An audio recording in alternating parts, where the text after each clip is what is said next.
चलो, ईएसआर यानी इरिथ्रोसाइट यानी आरबीसी, एस मतलब सेडिमेंटेशन यानी सेटल डाउन, और रेट यानी कितने टाइम पीरियड में हो रहा है। Erythrocyte sedimentation rate full form है ईएसआर की, इरिथ्रोसाइट सेडिमेंटेशन रेट। अब इरिथ्रोसाइट होता क्या है, इरिथ्रोसाइट क्या होता है हमारा, आरबीसी होता है। सेडिमेंटेशन मतलब एक के ऊपर एक उसको सेटल डाउन होना,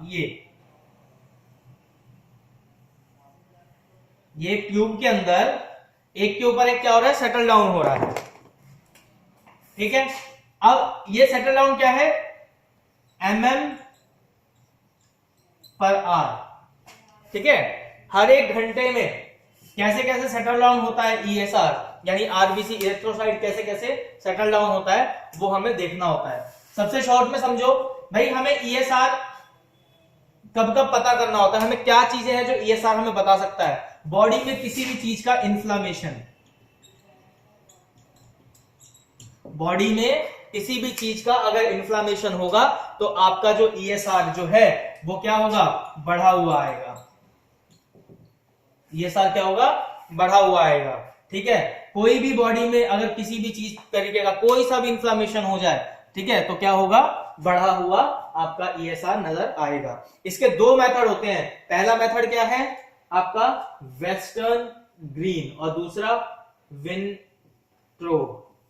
ठीक है, दो मेथड है इसके, वेस्टर्न ग्रीन और विंट्रोब। इसके साथ में एक मैं और लिंक दूंगा आपको, ठीक है, यूट्यूब पे आप देख लेना, उसमें दोनों मेथड का डिस्क्रिप्शन दिया हुआ है और एक एक स्लाइड को एक्सप्लेन किया हुआ है। तो ये तो एक ओवरव्यू हो गया जी, ईएसआर क्या होता है, इरिथ्रोसाइट सेडिमेंटेशन रेट होता है। दो मेथड से लगाया जाता है, वेस्टर्न ग्रीन मेथड से या विंट्रोब मेथड से। अगर किसी के भी बॉडी में इन्फ्लामेशन कॉज हुआ है तो उसका ईएसआर हमेशा बढ़ा हुआ नजर आएगा। ठीक है, आरबीसी पे एक चार्ज होता है, हमेशा याद रखना, आरबीसी पे एक निगेटिव चार्ज रहता है। ठीक है, वो निगेटिव चार्ज जो है अगर बहुत ज्यादा बढ़ गया, सपोज इस पे जो चार्ज है निगेटिव चार्ज वो बहुत ज्यादा बढ़ गया, तो क्या होगा, ये आपस में जुड़ नहीं पाएंगे, आपस में सेटल डाउन नहीं हो पाएंगे। क्यों नहीं हो पाएंगे, रोलेक्स फॉर्मेशन कहते हैं इसको, इस फॉर्मेशन को क्या कहते हैं, रोलेक्स फॉर्मेशन। ठीक है, जो ये आरबीसी एक के ऊपर एक सेटल डाउन हो रहा है इसको हम रोलेक्स फॉर्मेशन बोलते हैं। और जो आरबीसी के ऊपर एक चार्ज है नेगेटिव चार्ज, अगर ये भी बढ़ जाता है तो भी आरबीसी रोलेक्स फॉर्मेशन में नहीं होगा, प्रॉपरली नहीं आ पाएगा। जो टाइम है, जितना टाइम हमें चाहिए एक घंटे के अंदर, पहले के 10 मिनट, फिर दूसरे में 30 मिनट के आसपास, फिर 10 मिनट, इस तरीके से वो रोलेक्स फॉर्मेशन करना शुरू करता है। तो ये जो टाइम पीरियड कंज्यूम कर रहा है एक घंटे के डिफरेंस गैप पे, वो नहीं कर पाता है, तो उस टाइम पे आपका ईएसआर क्या होगा, एबनॉर्मल हो जाएगा। मतलब अगर कोई इन्फ्लामेशन भी है, आरबीसी का काउंट बढ़ गया, तब भी आपका ईएसआर कम रहेगा। आरबीसी का काउंट, अगर आरबीसी का साइज बढ़ गया तो भी आपका जो ईएसआर है उसमें फ्लक्चुएशन देखने को मिलेगी। ठीक है, अब देखते कैसे हैं ईएसआर। भाई मेथड पता लग गया, विंट्रोब और वेस्टर्न ग्रीन था। नहीं समझ में आएगा तो बच्चे मुझे रोक देना, ठीक है, दोबारा समझाऊंगा। अब करने का तरीका क्या है, क्योंकि आपको इसमें यह समझना है, प्रैक्टिकल समझना है इसका ईएसआर का। थ्योरी पार्ट आप इजीली वीडियो के लिंक से आप सीख पाओगे, जो मैंने बना के भेजा हुआ है आपको मिल जाएगा।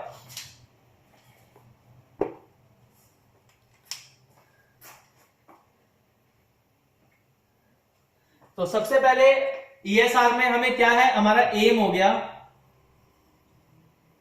To estimate the ESR value of given sample. हमें क्या निकालना है, ईएसआर निकालना है किसका, गिवन सैंपल का। उसके बाद क्या होगा, हमारा प्रिंसिपल आ जाएगा। तो प्रिंसिपल क्या होगा, when an anticoagulated whole blood is allowed to settle vertically, the RBC cell will settle together the bottom of the tube till they form a packed colony in a given interval of time. The process of sedimentation is called ESR. ठीक है, इसको कैसे समझोगे, तो अब इसको हिंदी में समझ लो क्या है। जब एक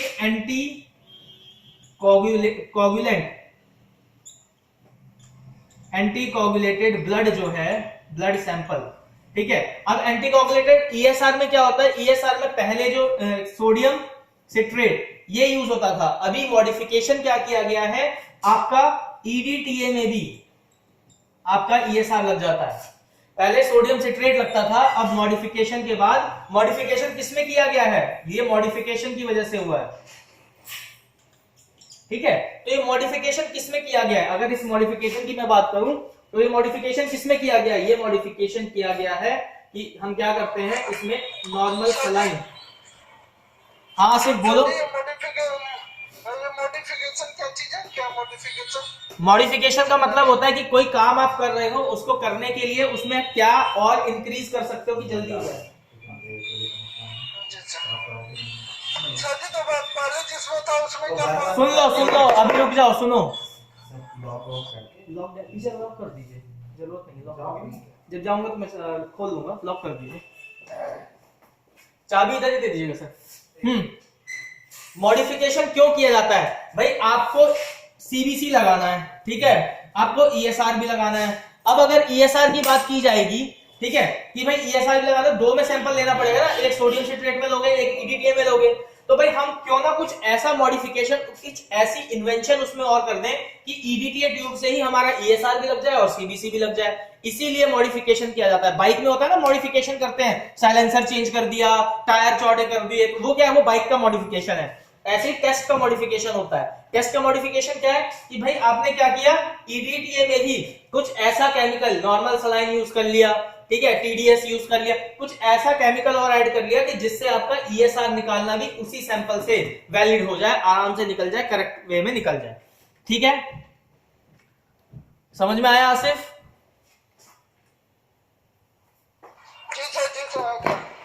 चलो आगे बढ़ते हैं।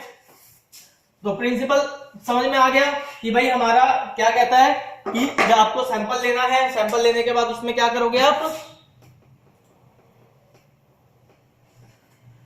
नॉर्मल सलाइन यूज कर सकते हो या फिर आप सोडियम सिट्रेट के कंसंट्रेशन सॉल्यूशन में भी आप ले सकते हो। उसके बाद आता है मटेरियल रिक्वायर्ड।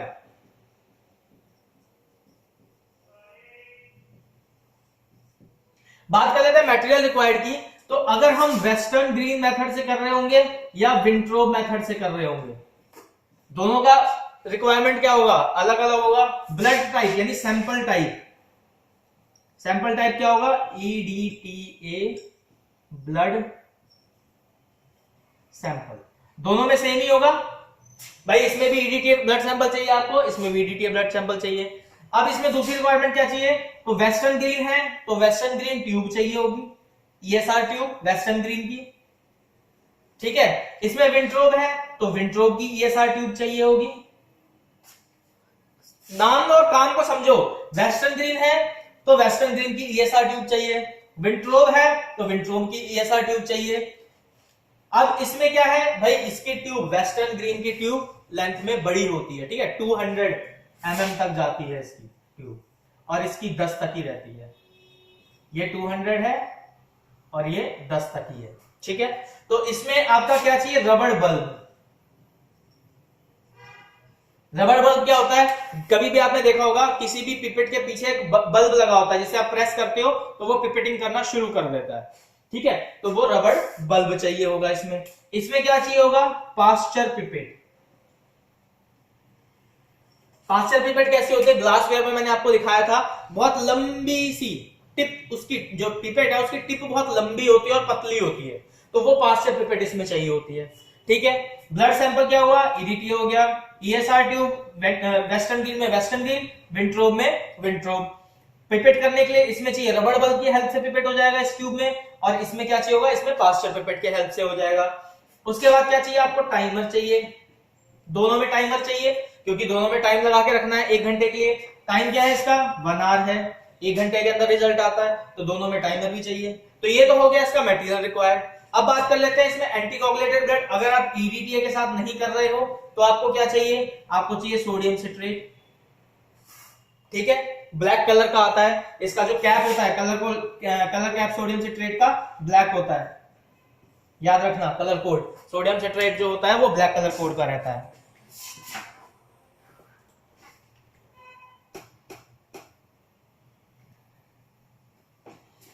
अब भाई मटेरियल रिक्वायर्ड हो गया।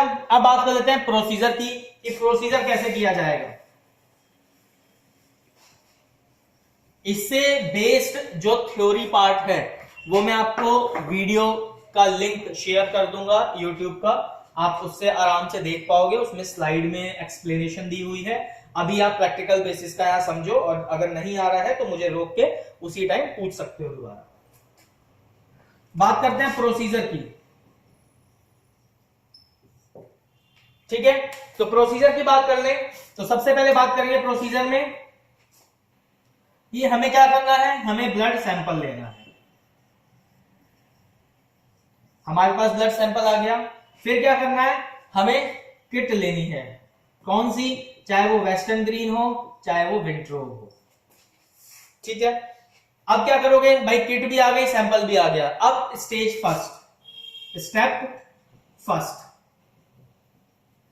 फर्स्ट में क्या होगा, तो सबसे पहले आप ट्यूब में, जो आपका ट्यूब है, चाहे वो वेस्टर्न ग्रीन है चाहे वो विंट्रोब है, जो भी ट्यूब है उसको क्या करोगे, फिल करोगे। किससे, ब्लड सैंपल से। अब ब्लड सैंपल से फिल करते वक्त क्या ध्यान रखना है, सपोज ये आपकी वो ट्यूब है, ठीक है, वेस्टर्न ग्रीन का बता रहा हूं मैं अभी, ये रबड़ बल्ब हो गया, यहां मार्क है, यहां मार्क है, ठीक है, ये मार्किंग चल रही है यहां पे एक तरफ में, ठीक है, ये सारी मार्किंग हो रखी है। और यहां से आप ब्लड ले रहे हो, तो ऐसा नहीं है कि ब्लड लेते वक्त गैप आएगा तो चल जाएगा। इस तरीके से अगर ब्लड फिल हुआ है, बीच में गैप आ रहा है, तो ये क्या है, रॉन्ग पिपेटिंग है, ठीक है, ये पिपेटिंग सही नहीं है। इस तरीके से पिपेटिंग नहीं होगी, आपका रिजल्ट नहीं आएगा। तो आपको क्या ध्यान रखना है, एयर गैप नहीं आना चाहिए। जो आपका ट्यूब है, चाहे वो विंट्रोब हो चाहे वो वेस्टर्न ग्रीन हो, ये रबड़ बल्ब हो गया, ये ब्लड सैंपल अंदर इसके, ठीक है, यहां ट्यूब से आप ले रहे हो, यहां आपने 0 मार्क तक इसको फिल कर लिया। तो ये क्या है, ये बेसिकली आपकी जो ट्यूब है, ईएसआर ट्यूब है वेस्टर्न ग्रीन की, ईएसआर ट्यूब जो है ये पूरी प्रॉपर फिल होनी चाहिए, बीच में एयर गैप नहीं आना चाहिए। एयर गैप आने से क्या होगा, आपका एरर हो जाएगा। एरर क्या आएगा, तो आपकी जो वैल्यू है वो प्रॉपर आपको नहीं मिल पाएगी, ईएसआर आपका रिजल्ट जो है वो गलत हो जाएगा, ठीक है। अब देखते हैं भाई कैसे गलत हो जाएगा, ये भी समझने वाली चीज है। एयर गैप, मान लो यहां कहीं एयर गैप आ गया, तो प्रॉपर सेटल डाउन हो पाएगा आपका आरबीसी, नहीं हो पाएगा। एक तो पहली स्पेस कम हो जाएगा, ठीक है, आपने फ्रिक्शन दे दिया अगर इन केस, तो पहली स्पेस कम हो गया, और एक बार स्पेस कम हो गया तो वैसे ही ईएसआर और डाउन चला गया, तो रिजल्ट नहीं आया। तो अब क्या ध्यान रखना है, एक तो एयर गैप नहीं आना चाहिए पिपेटिंग के वक्त पे। सोर्स ऑफ एरर भी साथ साथ में ध्यान रखना। पहला सोर्स ऑफ एरर क्या था, पिपेटिंग का था।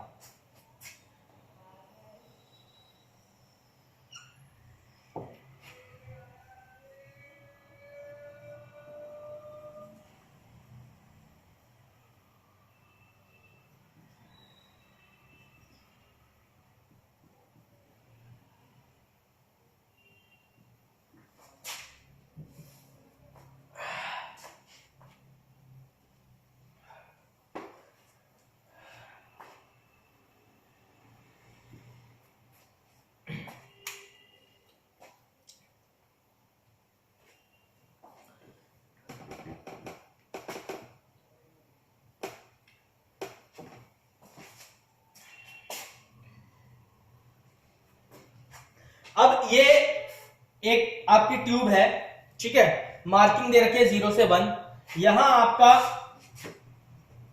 प्लाज्मा, यहां प्लाज्मा क्यों होगा, कोई बता सकता है? हाँ जी अंजलि, मैंने यहां प्लाज्मा क्यों लिखा, सीरम क्यों नहीं लिखा, बताओ।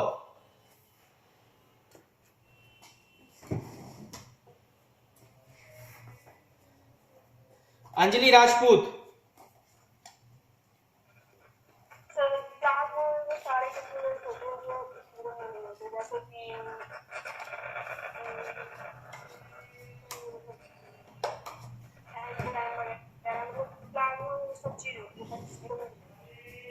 ना इसमें इससे कोई मतलब लेना देना ही नहीं है। यहां मैं प्लाज्मा क्यों कह रहा हूं, हाँ जी विनीत जी आप बताइए, why I am saying plasma over here, मैं यहां प्लाज्मा क्यों बोल रहा हूं।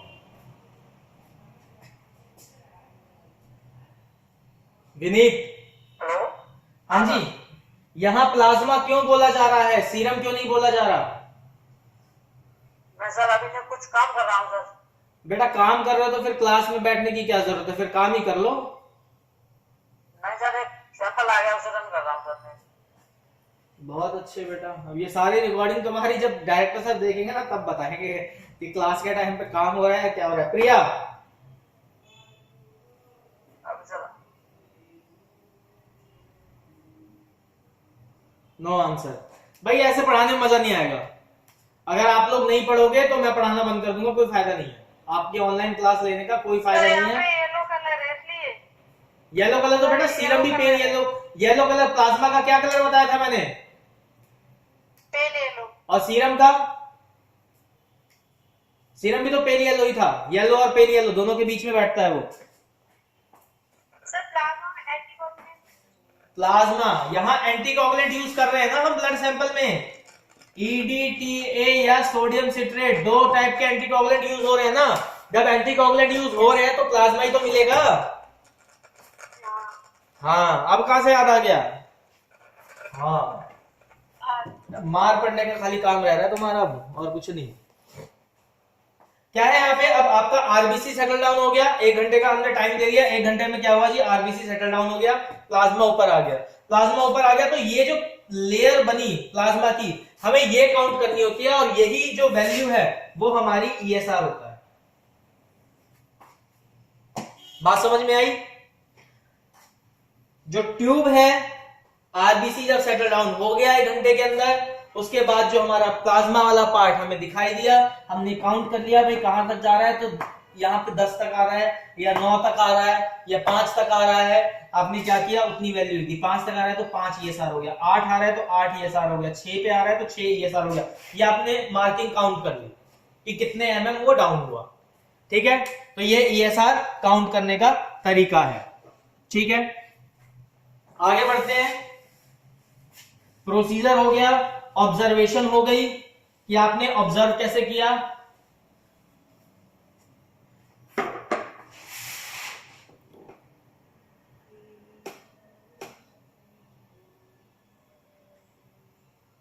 अब ये समझ लो एक बार कि रोलेक्स फॉर्मेशन, रोलेक्स फॉर्मेशन मतलब जब आरबीसी इस तरीके से एक के ऊपर एक सेटल डाउन हो रहा है, ठीक है, तो कैसे हो रहा है वो सेटल डाउन, उसकी बात समझ लो। तो पहले के 10 मिनट जो है वो रोलेक्स फॉर्मेशन जो होती है वो एग्रीग्रेशन, यानी एक के ऊपर एक बस सेटल डाउन होना शुरू होती है। फिर आने वाले 40 मिनट में क्या होता है? सेडिमेंटेशन, यानी एक बार एक के ऊपर एक आ गया, फिर वो पैक होना शुरू होते हैं, एक दूसरे से अच्छी से अटैच होना शुरू होते हैं। और फिर उसके बाद जब 40 मिनट ओवर हो जाते हैं तो फिर 10 मिनट का जो है वो आपका स्टेज ऑफ पैकिंग, मतलब पूरा स्ट्रांगली पैकिंग जिसे बोलते हैं, वो होना शुरू होती है। मतलब ये इस तरीके से समझो, ये ट्यूब है, ठीक है, पहले आपके आरबीसी क्या थे? इस तरीके से पहले आना शुरू होगा, ये आरबीसी सेल्स हैं, ठीक है, पहले 10 मिनट में। फिर दूसरे 40 मिनट में क्या हुआ जी? तो अब ये अरेंज होना शुरू हो गए इस तरीके से, ठीक है। फिर उसके बाद ये 10 मिनट का हाल था, ये 40 मिनट का हाल है। उसके बाद क्या हुआ? फिर बाद के 10 मिनट, जब इसके बाद वो 10 मिनट शुरू हुए, ये क्या हुए? 50 हो गए ना, लास्ट के 10 मिनट बचे। तो लास्ट के 10 मिनट में क्या हुआ? जो ये बॉन्डिंग पैकिंग है ये भी स्ट्रांग हो गई बिल्कुल ही,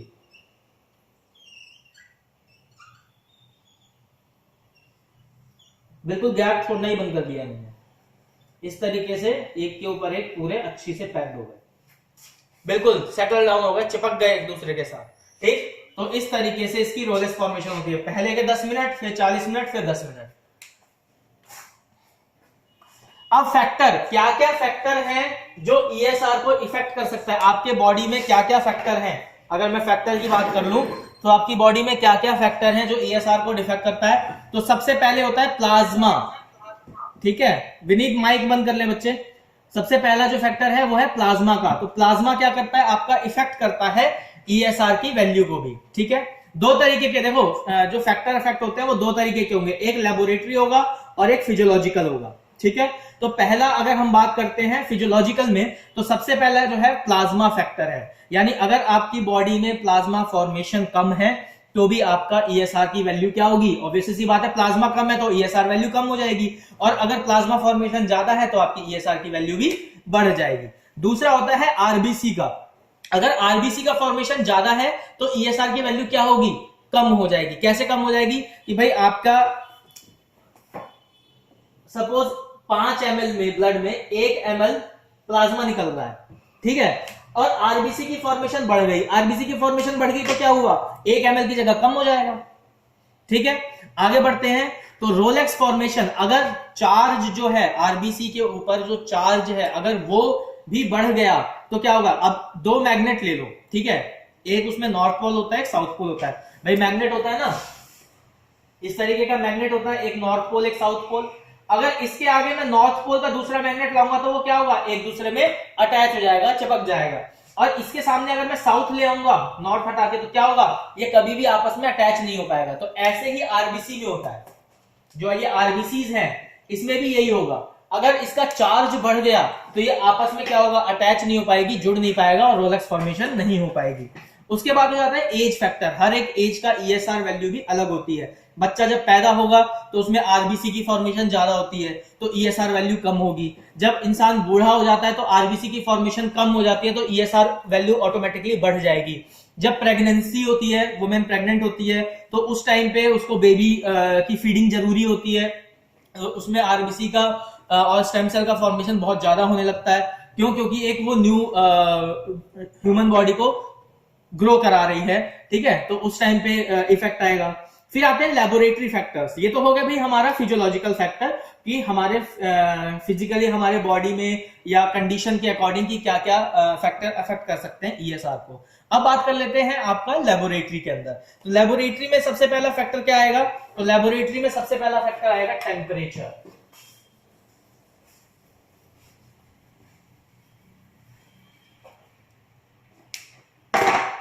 लेबोरेटरी में सबसे पहला फैक्टर आएगा टेम्परेचर।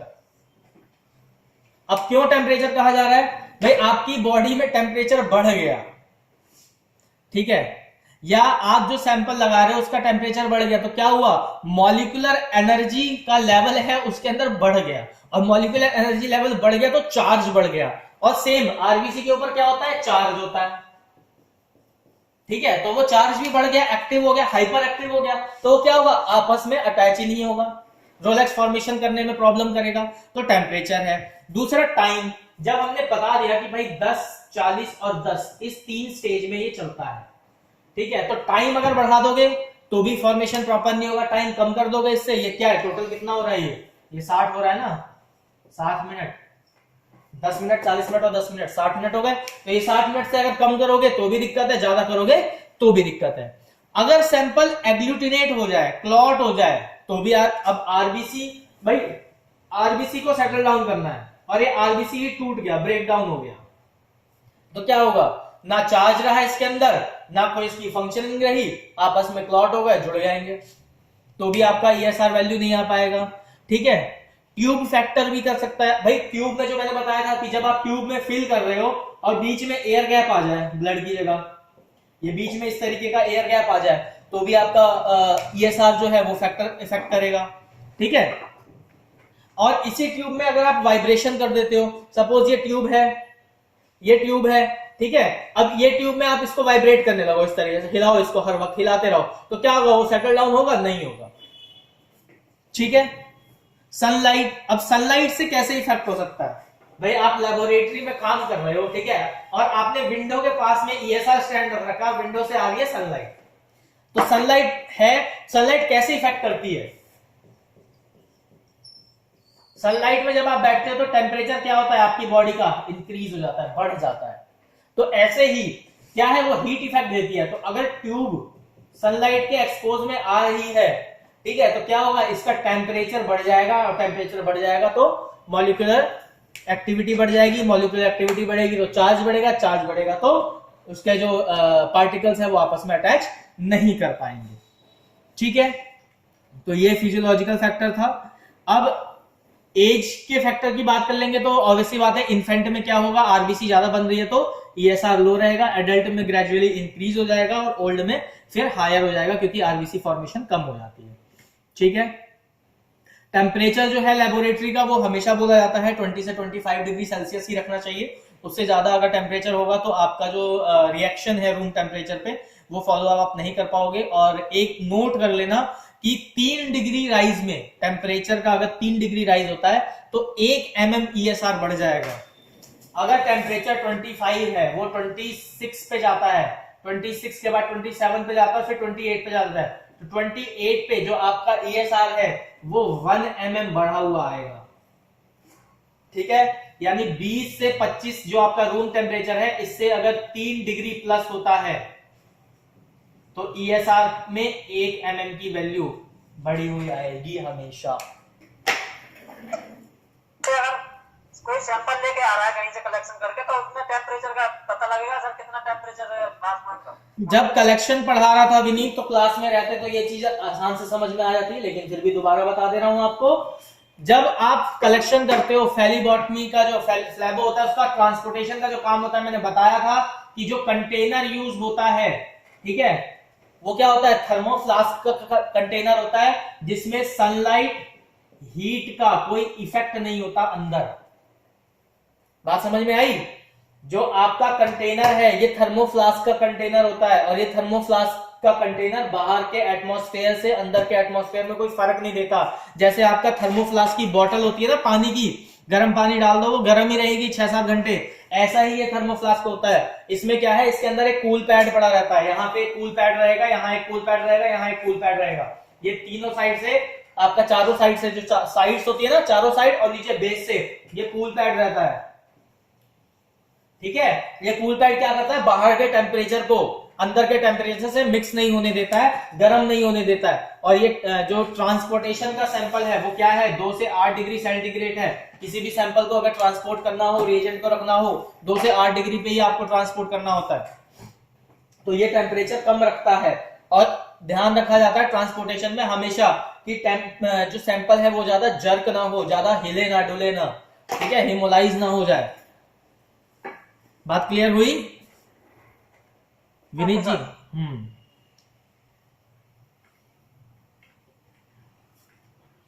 अच्छा, एक और चीज, ESR आप कभी भी डायरेक्ट नहीं लगा सकते, या फिर हिपैरिन जो आपका एंटीकोगुलेंट हिपैरिन है उसमें भी आप ESR नहीं लगा सकते हैं। ठीक है, बात कर लेते हैं अब ट्यूब की।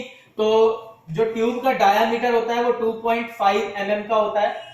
ठीक है, चाहे वो वेस्टर्न ग्रीन हो या विंट्रोब हो, दोनों ट्यूब का जो डायामीटर है वो कितना होगा, 2.5 होगा। और लेंथ होती है, एक में 0 से 10 मार्किंग होगी और एक में 0 से 20 मार्किंग, 200 तक मार्किंग जाएगी।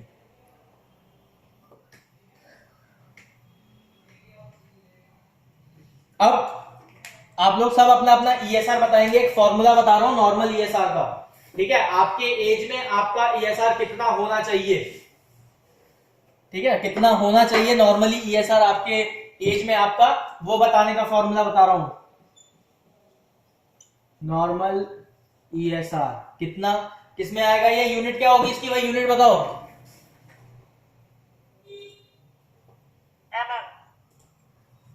mm पर आर, खाली mm बोलने से नहीं होगा, mm पर आर, ठीक है, ये यूनिट रहेगी। तो अब पहले आ जाते हैं एज। ठीक है, एज किसमें, ईयर्स में, इन ईयर्स, ठीक, अपॉन 2, ये तो हो गया मेल के लिए। अब अगर फीमेल का ESR निकालना हो तो +5 कर देना बस। ठीक है, अब जैसे फॉर एग्जांपल संतोष, मैं एज कितनी है मेरी 24, तो मेरा ESR कितना होगा 24/2, 12 mm पर आर, ये मेरा नॉर्मल ESR रेंज है। क्लियर हो गया? अब अगर मान लो कोई फीमेल होगी 24 की, कोई फीमेल है तो क्या होगा 24/2, ठीक है, कितना हुआ 12 + 5 कितना हो गया 17, ये उसका नॉर्मल हो गया 24 साल में अगर फीमेल है तो। अपना अपना ESR निकाल के मुझे वैल्यू बताओ, चलो टाइम दे रहा हूं, अपना अपना ESR निकालो और वैल्यू बताओ। Age in year upon 2 male के लिए, age in year upon 2 + 5 female के लिए। निकालो भाई अपना अपना ESR। अंजलि, आसिफ, आशा, रानी, विनीत, सौरभ, सब लोग अपना अपना ईएसआर निकाल के मुझे बताओ। ज्यादा टाइम नहीं दूंगा, 5 मिनट ही दूंगा। दोबारा बताना सर, कैलकुलेशन सर एक बार। कैलकुलेशन दोबारा बता दे रहा हूं, देख लो। एज इन ईयर, यानी आप कितने साल के हो, और डिवाइड करना है 2 से, ठीक है। तो आपका मेल का ये वाला जो पार्ट है, ये मेल के लिए हो गया, ठीक है। और अगर फीमेल का निकालना हो तो ये निकालने के बाद +5 कर दो, फीमेल का आ जाएगा। चलो अब निकालो।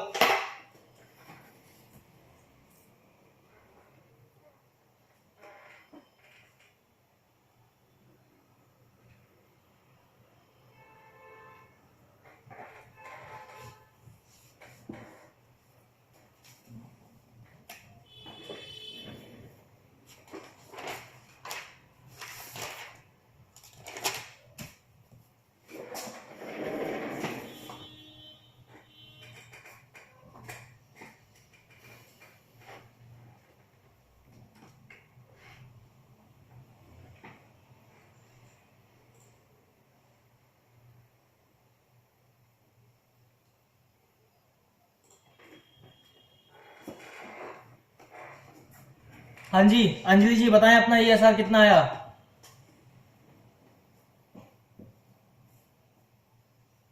अंजलि राजपूत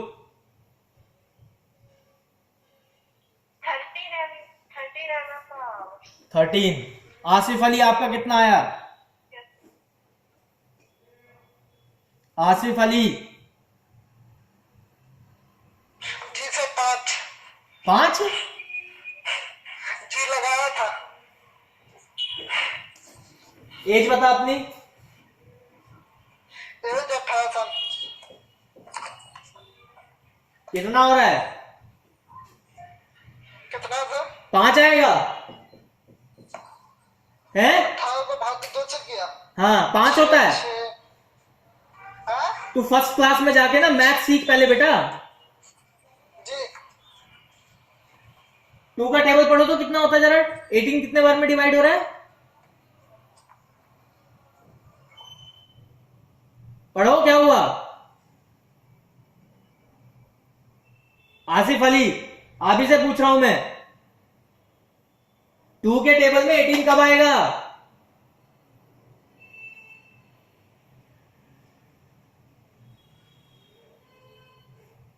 सर जी बता रहे हो, एक सेकंड।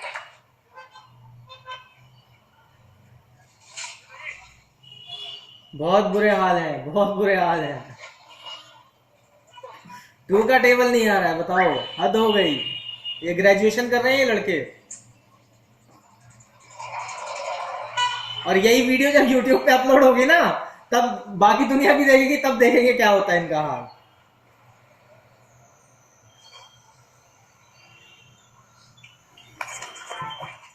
2 का टेबल पढ़ो, 2 का टेबल बोलो आसिफ अली।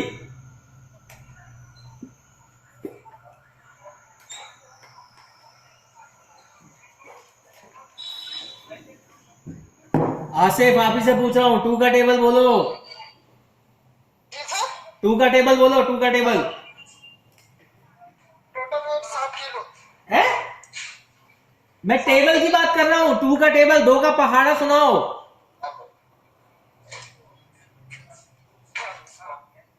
पागल हो जाऊंगा।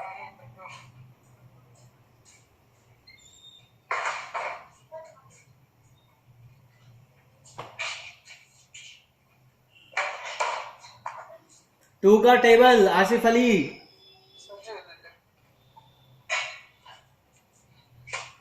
सर जी समझ नहीं आ रहा है। 2 का पहाड़ा आता है जी तो सुना ना। हाँ हाँ क्या सुना? 2 दिन 4 2 3 6 2 4 2 2 2 1 2 2 2 4 2 3 6 2 चौके 8 2 पंजे 10 आगे। 10। हाँ 10 के आगे 2 से 12। अब 18 किस में आया? 9 टाइम्स में आया ना, तो यहाँ 5 कैसे आ गया तेरा? जी 9 15 मिनट तुम क्लास का बर्बाद करो और बाद में बोलो जी 9 ये काम कर डेली ना, तो अभी टेबल पढ़ बेटा, एमएलटी करते करते तुझे टेबल भी पढ़ना पड़ेगा। चलो जी आगे बताइए। सौरभ पाल अपना बताइए, आप माइक म्यूट करो आसिफ, इतना बुरा हाल है इनका। हाँ जी सौरभ पाल जी आप बताइए। सौरभ पाल, विनीत, आशा, ऑल आउट ऑफ कवरेज। हाँ जी बताइए। सर 0.20 0.20 0.20 बेटा इतना कम कैसे हो गया आपका? एज बताओ अपनी। 19। जी सर।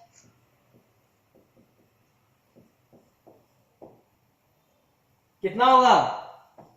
इतना ही आएगा आंसर। और इसमें 5 प्लस करोगे तो कितना आएगा?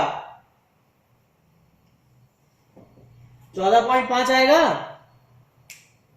जी सर। हाँ तो पिक आप पॉइंट 20 कहां बता रहे थे बेटा? सबके मैथ्स के एक जैसे हाल है यार। मैथ्स पढ़ी बड़ी नहीं थी क्या? सर ये हिसाब से समझ में नहीं आ रहा कैसे करना। कैसे करना है दोबारा समझ लो, कोई दिक्कत नहीं है भाई। मैंने क्या बोला, नॉर्मल ईएसआर कोई एक एज में, चाहे वो 11 का हो, चाहे वो 12 का हो, चाहे वो 13 का हो, चाहे वो 14 का हो, चाहे वो 25 का हो, चाहे वो 30 का हो, चाहे वो 40 का हो, चाहे वो 55 का हो, चाहे वो 60 का हो, चाहे वो 90 का हो, चाहे 104 साल का हो, कितने भी साल का बंदा हो जाए, उसका ईएसआर नॉर्मली कितना होना चाहिए वो निकालने का क्या फॉर्मूला है भाई? पहले तो एज लिख लो उसकी, ठीक है? एक बार और समझा रहा हूं, समझो ध्यान से।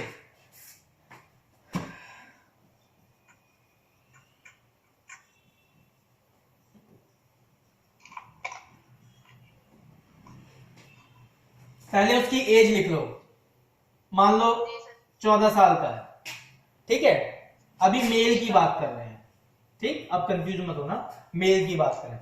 14 साल का है, 2 से डिवाइड कर दो तो इसका ईएसआर 7 हो गया, ठीक है? 14 साल का कोई लड़का है तो उसका ईएसआर 7 के आसपास आना चाहिए, तो उसका नॉर्मल ईएसआर होगा ये, ठीक है? अब वही 14 साल की लड़की है अगर, ठीक है, अगर फीमेल है जी सर। तो क्या होगा? ये 7 आ गया, 7 में 5 और प्लस कर दो तो कितना हो गया? कितना होगा ये? 7 5 हाँ 12 12। तो 12 इसका ईएसआर हो गया फीमेल का। अब बात समझ में आई? तो 14 साल का अगर लड़का है तो 7 नॉर्मल है, 14 साल की अगर लड़की है तो 12 नॉर्मल है। कैसे निकला, इतना समझ में आ गया? आप कंफ्यूज मत होना, आगे बढ़ते हैं।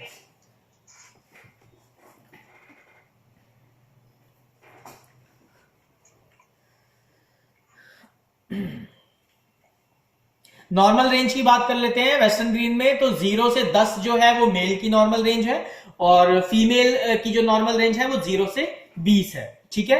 1 घंटे के अंदर अगर हम नॉर्मल रेंज की बात करें कि भाई किसके कितने रेंज के बीच में रहनी चाहिए, तो फीमेल में 0 से 20 है, तो यहाँ 12 आ रहा है तो भी 0 से 20 के बीच में है, यहाँ 7 आ रहा है, यहाँ भी 0 से 10 के बीच में, तो मेल की भी नॉर्मल है और फीमेल की भी नॉर्मल है, ठीक है? अगर विंट्रोब की बात कर ले तो विंट्रोब में क्या होगा? विंट्रोब में वैल्यू कम हो जाती है, क्योंकि 10 तक ही है, तो 0 से 5 मेल हो जाता है और 0 से 7 फीमेल हो जाता है।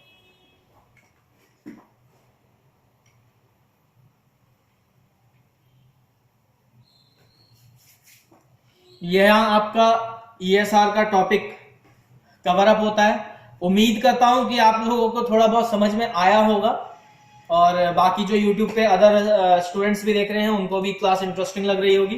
फिर मिलते हैं नेक्स्ट क्लास में। कल जो है आपकी कंटिन्यू क्लास करूंगा मैं, और कल एक आप लोगों का टेस्ट रहेगा, पहले टेस्ट लिया जाएगा, एक ओरल टेस्ट है। अभी तक जितना मैंने कवर अप करा दिया है उसका मैं आपका टेस्ट लूंगा। टेस्ट के टॉपिक बता दे रहा हूं, इंट्रोडक्शन टू हेमेटोलॉजी, चाहे वो ग्लासवेयर हो, चाहे वो इंस्ट्रूमेंटेशन हो, चाहे वो मॉडर्नाइजेशन हो, उसका कुछ भी कि कहीं से भी मैं पूछ सकता हूं। आरबीसी से रिलेटेड मैं पूछ सकता हूं, डब्ल्यूबीसी से रिलेटेड मैं पूछ सकता हूं, प्लेटलेट से रिलेटेड मैं पूछ सकता हूं, ईएसआर मैंने आज टॉपिक पढ़ा दिया है तो ईएसआर से रिलेटेड भी मैं आपको पूछ सकता हूं। सर एक दिन का गैप दो सर, पास में पूछ लेना, कर लेना सर टेस्ट। डेली पढ़ रहे हो आप, क्या दिक्कत है? आप डेली प्रैक्टिकल कर रहे हो, ये कोई ऐसा थ्योरेटिकल बेस्ड तो टेस्ट है नहीं कि मैं आपसे न्यूट्रोफिल के बारे में स्पेसिफिक पूछने लगूंगा और आपको आएगा नहीं। सर वो तो बात ठीक है सर, फिर भी सर ऐसा है सर, आपने काफी बहुत सारे वो टॉपिक पढ़ा दिए सर, उसमें हम दोबारा वीडियो एक बार देख लेंगे तो हमें चलो ठीक है, एक दिन का टाइम दे देते हैं, कल की जगह परसों कर लेते हैं। कल आपका फिर सिर्फ रिवीजन क्लास रहेगा, कल फिर कोई एक्स्ट्रा क्लास नहीं लूंगा मैं, ठीक है? ओके बच्चे, थैंक यू।